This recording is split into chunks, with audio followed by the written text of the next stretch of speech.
بسم الله الرحمن الرحيم. ألف لام ميم.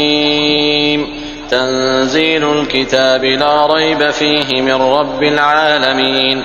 أم يقولون افتراه بل هو الحق من ربك لتنذر قوما ما أتاهم من نذير من قبلك لعلهم يهتدون. الله الذي خلق السماوات والأرض وما بينهما في 6 أيام ثم استوى على العرش ما لكم من دونه من ولي ولا شفيع أفلا تتذكرون. يدبر الأمر من السماء إلى الأرض ثم يعرج إليه في يوم كان مقداره 1000 سنة مما تعدون.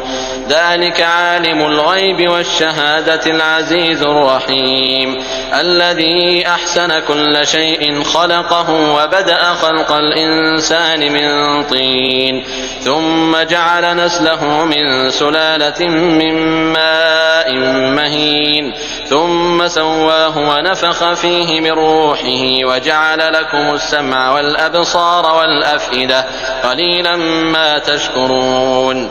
وقالوا أإذا ضللنا في الأرض أإنا لفي خلق جديد بل هم بلقاء ربهم كافرون.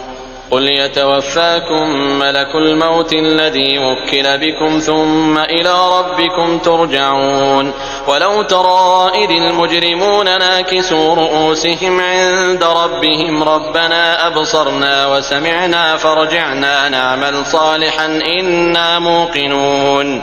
ولو شئنا لآتينا كل نفس هداها ولكن حق القول مني لأملأن جهنم من الجنة والناس أجمعين.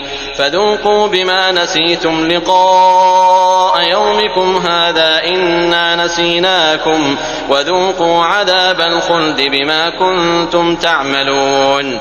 إنما يؤمن بآياتنا الذين إذا ذكروا بها خروا سجدا وسبحوا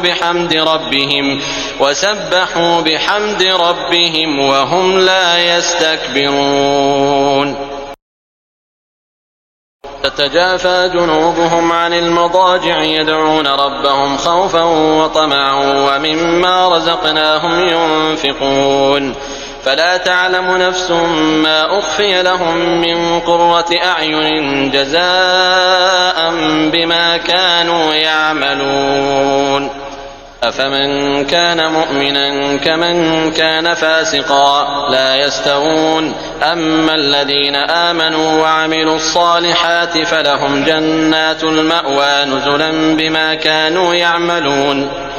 وأما الذين فسقوا فمأواهم النار كلما أرادوا أن يخرجوا منها أعيدوا فيها وقيل لهم ذوقوا عذاب النار الذي كنتم به تكذبون.